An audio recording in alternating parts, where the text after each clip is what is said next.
Assalamu alaikum everyone. Welcome to my YouTube channel The Molecular Mind with AS. अगर आप मेरे educational content को पसंद करते हैं तो चैनल को लाइक करें, सब्सक्राइब करें और अपने बिलव्ड वंस के साथ शेयर करें ताकि मैं ऐसी बहुत सी वीडियोस आपके लिए ला सकूं. So today we are going to discuss about the chemical bonding. Why do atoms form bonds? Atoms bonds क्यों बनाते हैं? The most stable arrangement of electrons in an atom is to have either a filled valence shell or to have 8 valence electrons, that is octet rule. देखिए दो conditions हैं. एक है stable configuration में कि कोई भी एटम के अंदर उसके वैलेंस शेल फिल्ड हों या फिर उसके वैलेंस शेल इलेक्ट्रॉन्स 8 हों. ये दो कंडीशंस होती हैं. इस कंडीशन पर इलेक्ट्रॉन हाईली स्टेबल स्टेट में होता है एंड इस स्टेबल स्टेट को वो अटेन कैसे करता है? Atoms obtain this stable electron arrangement by sharing, gaining और लूजिंग इलेक्ट्रॉन्स. तो अब इस स्टेबल स्टेट तक यानी कि अपने वैलेंस इलेक्ट्रॉन्स 8 करने के लिए इलेक्ट्रॉन क्या करता है? 3 पॉलिसीज फॉलो करता है. एक होता है शेयरिंग ऑफ इलेक्ट्रॉन, एक होता है गेनिंग ऑफ इलेक्ट्रॉन, एक होता है losing of electron. So it is the basic reason to create any chemical bond. कोई भी केमिकल बॉन्ड बनाने के पीछे ये बेसिक रीजन होती है कि इलेक्ट्रॉन्स अपने वैलेंस शेल इलेक्ट्रॉन्स को एटम्स अपने वैलेंस शेल इलेक्ट्रॉन्स को स्टेबल करना चाहते हैं, उसमें स्टेबिलिटी लाना चाहते हैं और अगर वो स्टेबिलिटी नहीं आ रही then it is the requirement for them to share, gain or lose electrons. What are the types of chemical bonds? So यहाँ पे देखें आपके पास 3 types of chemical bonds हैं. Number 1 is the ionic bond, number 2 is the covalent bond, number 3 is the metallic bond.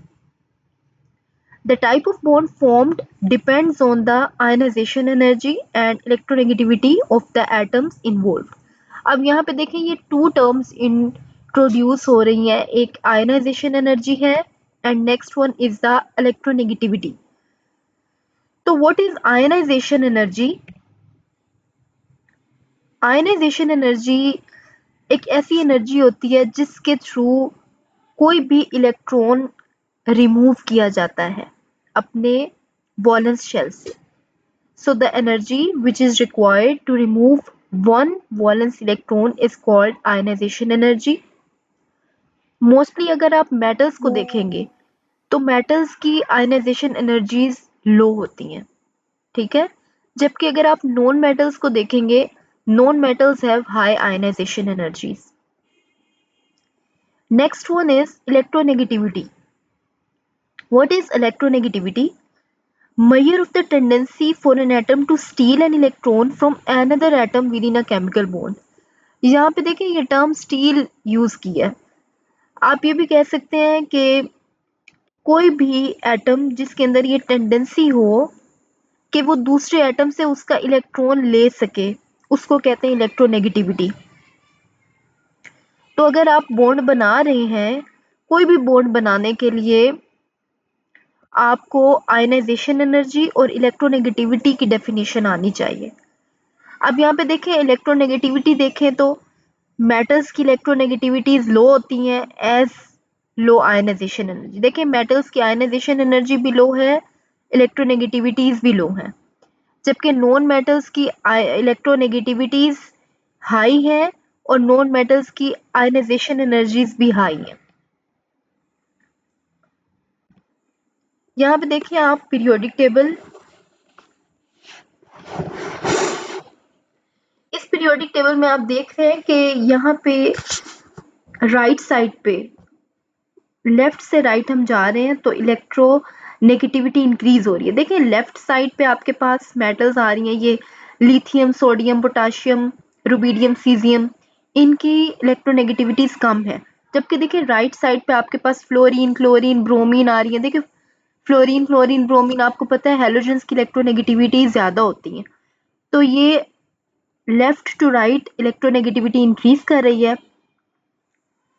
और इसी तरह downward to upward भी electronegativity increase कर रही है। तो ये एक सिंपल सी आपको एक एग्जांपल दी गई है कि किस तरह पीरियोडिक टेबल में इलेक्ट्रोनेगेटिविटी इंक्रीज करती है। नेक्स्ट आपके पास है ionic bond. What is ionic bond?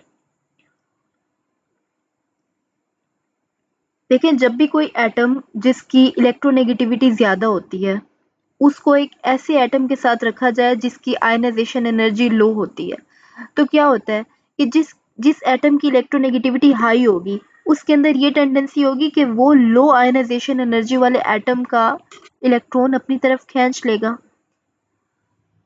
ठीक है, तो the atom that gives up the electron becomes positively charged cation.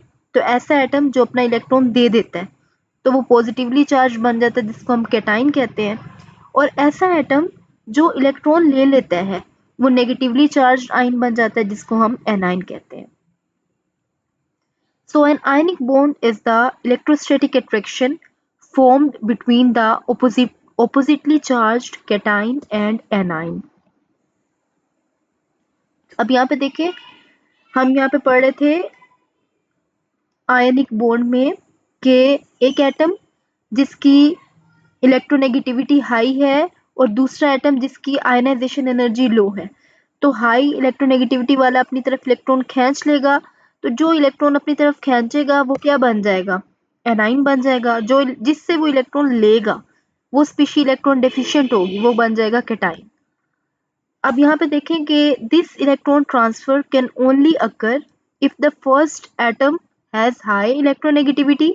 जैसे कि हमने वहां पे पढ़ा है लास्ट स्लाइड में, अगर एक एटम जिसकी इलेक्ट्रोनेगेटिविटी हाई होगी जो ये टेंडेंसी रखता होगा कि वो पास वाले एटम की इलेक्ट्रॉन अपनी तरफ स्टील कर सके, जबकि जो दूसरा एटम जिसकी आयनाइजेशन एनर्जी लो होगी वो ये टेंडेंसी रखता होगा कि वो अपना इलेक्ट्रॉन इजीली दे सके। तो ये तभी पॉसिबल है।